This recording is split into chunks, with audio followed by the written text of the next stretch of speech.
Welcome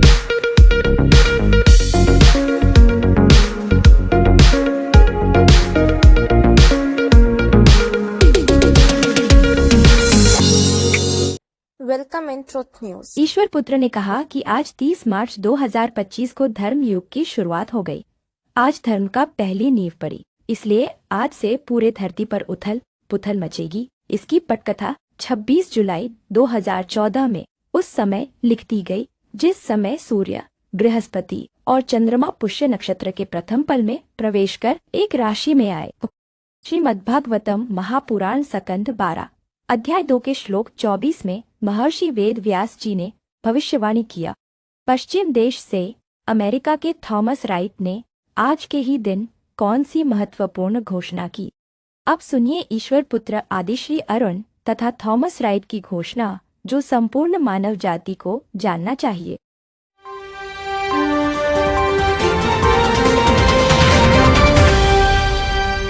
हे मनुष्य, यह समय कलयुग का अंत और धर्मयुग की शुरुआत का है।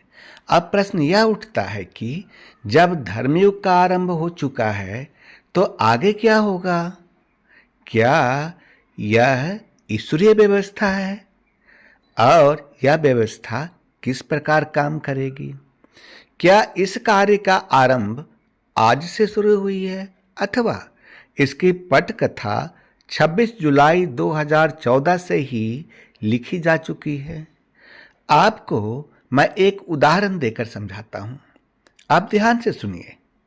दिनांक 8 नवंबर 2016 को अर्धरात्रि यानी कि 12 बजे के बाद नोटबंदी हुई थी, जिसमें 1000 और 500 के नोट बंद कर दिए गए थे और उसके जगह पर लोगों को 2000 तथा 500 के नोट दिए गए थे। आपको पता तो तब चली जब 8 नवंबर 2016 को अचानक समाचार में प्रकाशित हुआ कि 12 बजे रात्रि के बाद 1000 और 500 के नोट नहीं चलेंगे। जरा सोचिए कि इसकी तैयारी कितने समय पहले से कर ली गई होगी। यानी कि 2000 और 500 के नोट कुछ छपे भी थे, कुछ ट्रेजरी में भी आ चुके थे और आरबीआई उनको जारी कर चुका था।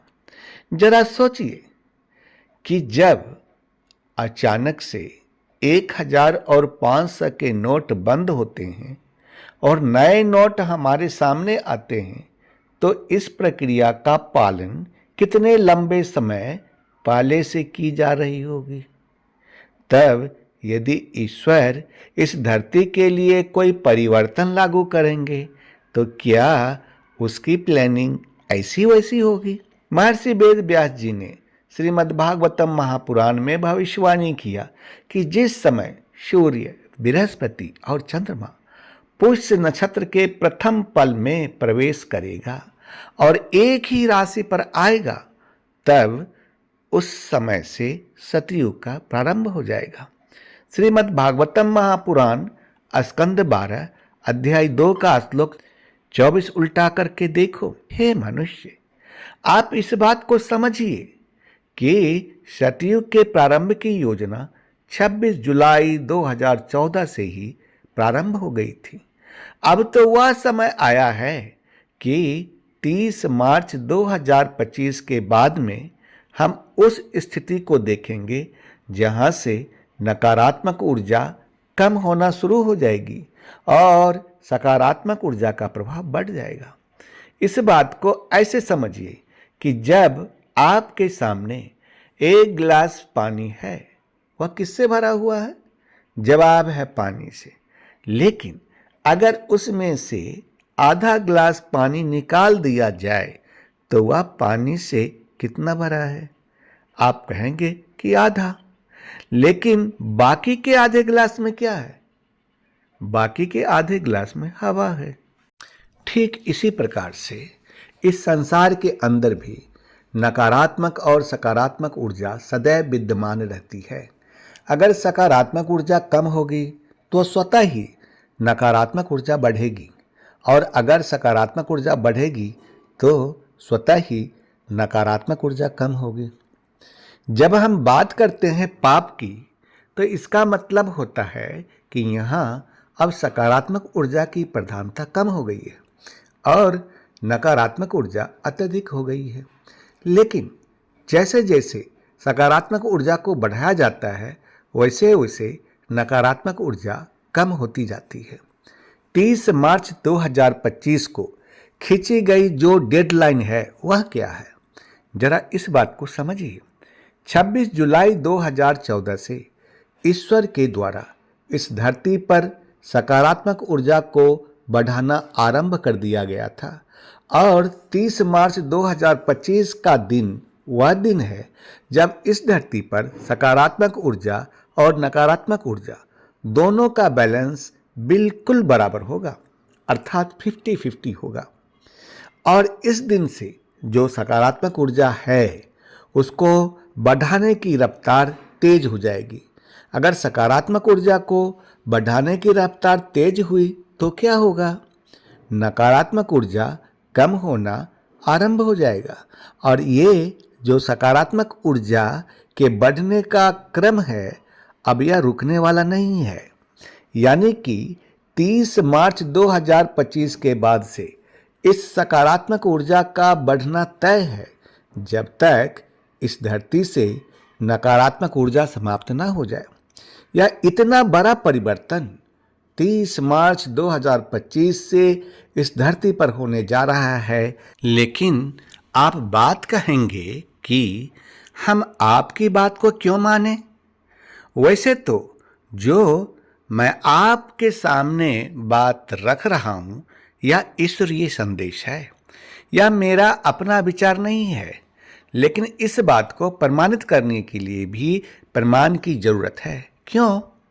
क्योंकि ईश्वर जानते हैं कि आप मनुष्य हैं और आप हर चीज पर प्रश्न चिन्ह जरूर लगाएंगे। ईश्वर जब भी कोई इस धरती के लिए प्रकट करते हैं तो प्रमाण के साथ करते हैं ताकि कोई संदेह वाली बात होगी ही नहीं। ऐसे में एक बात को समझिए कि इस धरती पर सकारात्मक ऊर्जा बढ़ेगी।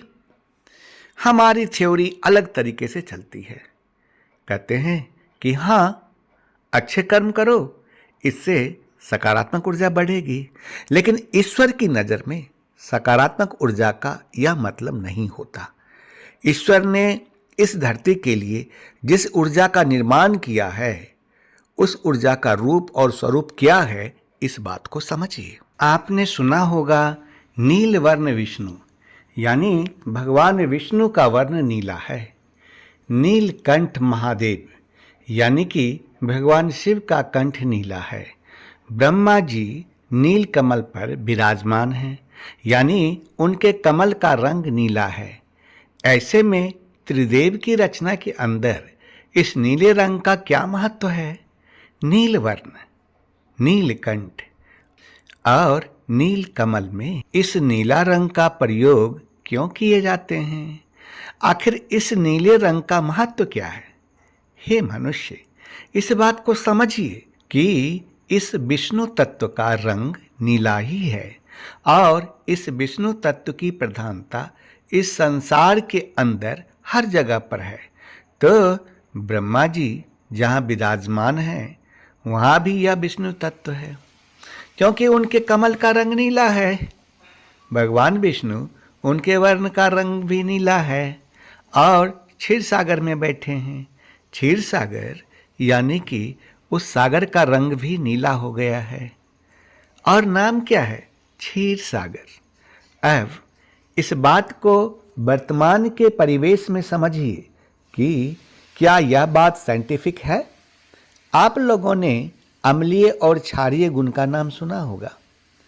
अम्ल और क्षार क्या होता है ये आप लोग जानते होंगे। लिटमस पत्र से जब आप उसको टेस्ट करेंगे कि यह जो पदार्थ है यह अम्लीय है या क्षारीय, जब आप लिटमस पत्र से टेस्ट करेंगे तो वहाँ भी आपको नीला रंग मिलेगा। यानी कि जहाँ क्षार की उपस्थिति है वहाँ नीला रंग है। और सबसे महत्वपूर्ण बात इसे क्षारीय क्यों कहते हैं? क्योंकि क्षीर सागर, क्षीर का मतलब होता है नीला और क्षीर से शब्द बना है सार, अर्थात इस प्रकृति के अंदर भी कहाँ कहाँ विष्णु तत्व है उसको जानने के लिए भी एक टेस्ट किया जाता है और वहाँ पर भी आपको नीला रंग मिलता है। यह इस बात को प्रमाणित करता है कि विष्णु तत्व जहाँ जहाँ भी होगा वहाँ वहाँ नीले रंग का प्रभाव जरूर होगा। और जहाँ आसमान का रंग नीला है, समुद्र आपको नीला दिखाई देता है।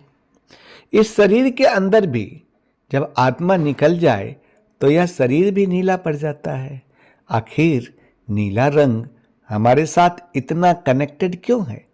क्योंकि यही विष्णु तत्व है और इस विष्णु तत्व की कमी के कारण से ही प्रलयंकारी समय आता है। यानी कि जैसे जैसे हम विष्णु तत्व की प्रधानता को कम करते हैं, ठीक वैसे वैसे इस संसार के अंदर विष्णु तत्व कम होता जाता है और प्रलयंकारी समय नजदीक आता जाता है। प्रलयंकारी जो समय आता है यह पुनः इस विष्णु तत्व को सक्रिय करता है और इस प्रलयंकारी समय को सक्रिय करने के लिए भगवान विष्णु के जिस रूप का वर्णन मिलता है वह भगवान विष्णु का ही तमोगुण शिव रूप है। आप जानते हैं कि वह क्या है? इसको शिव तांडव कहते हैं, यानी कि भगवान विष्णु शिव रूप से शिव तांडव के द्वारा इस धरती पर यही नीला तत्व सक्रिय करते हैं। हे मनुष्य, आप समझते हैं कि शिव तांडव का अर्थ होता है विध्वंस, लेकिन शिव तांडव का अर्थ होता है नवसृजन। नवसृजन के अंदर पुरानी जितनी भी चीजें हैं उनको समाप्त कर दिया जाता है जो उस विष्णु तत्व के अधीन नहीं है और पुनः विष्णु तत्व को सक्रिय किया जाता है। इसी का नाम शिव तांडव है। इसीलिए हमारे पास जितने भी सिद्धांत हैं जो पुराने हैं, इन सब सिद्धांतों में से जो सार्वभौमिक सत्य है वह हमारे सामने आएगा और हमें उसी को आधार मानकर अपने जीवन के भीतर इस विष्णु तत्व को सक्रिय करना होगा ताकि इस धरती पर धर्म युग की स्थापना हो सके। इसीलिए भगवान कल्कि पर विश्वास, भगवान कल्कि का व्यक्तिगत नाम संकीर्तन, ध्यान साधना और भगवान कल्कि का सानिध्य हर मनुष्य के लिए पात्रता है। इसी पात्रता को अपनाकर आप सतयुग की दुनिया में प्रवेश कर सकते हैं। तथास्तु, अर्थात ऐसा ही हो।